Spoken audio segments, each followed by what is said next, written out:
Na escuridão sufocante de um calabouço medieval, o som de correntes se arrasta pelo chão de pedra. Uma voz trêmula sussurra: Eu sou o único que sobreviveu para contar esta história.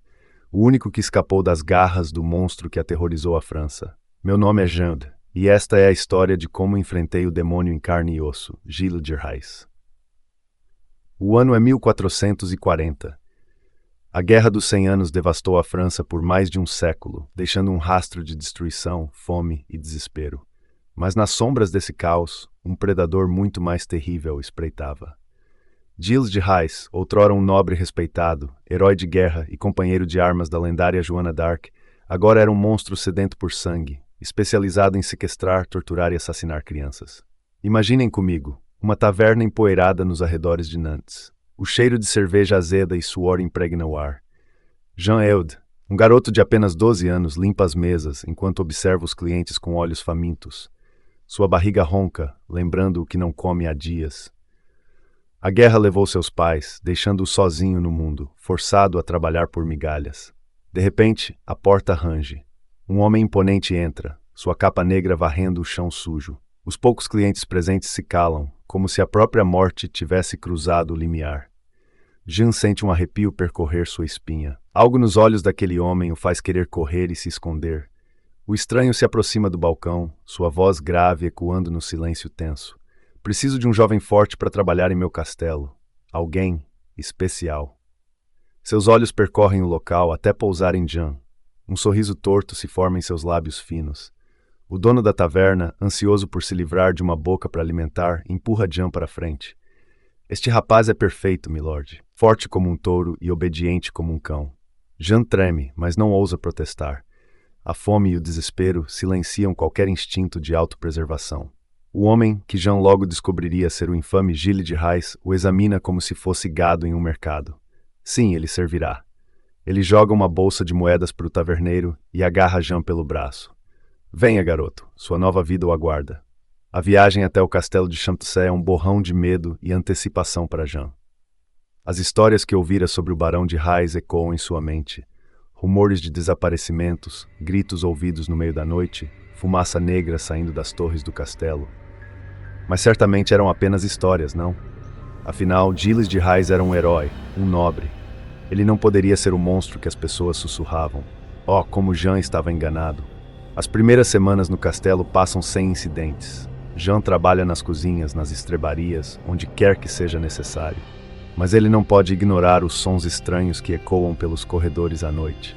Os gritos abafados, o cheiro nauseante que às vezes invade os aposentos dos servos. Uma noite, enquanto carrega um balde de água para as cozinhas, Jean ouve um choro baixo vindo de uma porta entreaberta. Movido pela curiosidade e pelo medo, ele espia para dentro. O que vê o faz deixar cair o balde, a água se espalhando pelo chão de pedra.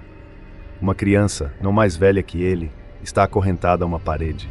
Seu corpo está coberto de cortes e queimaduras. Seus olhos, antes de encontrarem os de Jean, estão vazios. Como se sua alma já tivesse partido há muito tempo.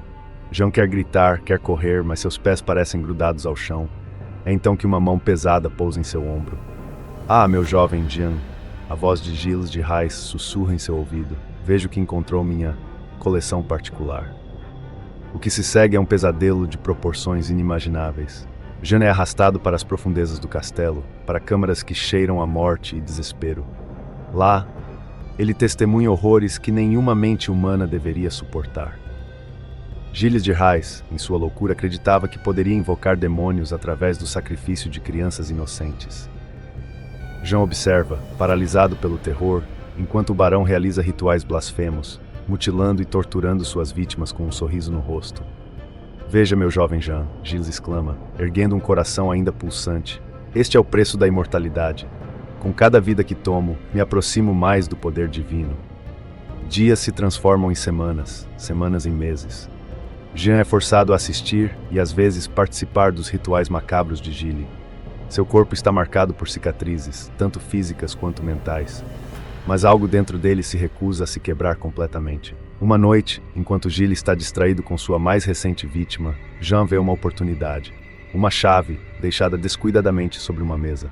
Com o coração batendo tão forte que teme que possa ser ouvido, ele a agarra e silenciosamente destranca suas correntes.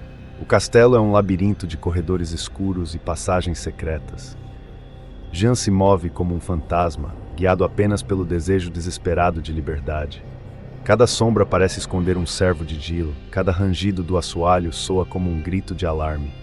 Finalmente, após o que parece uma eternidade, Jean vê a luz da lua brilhando através de uma janela aberta.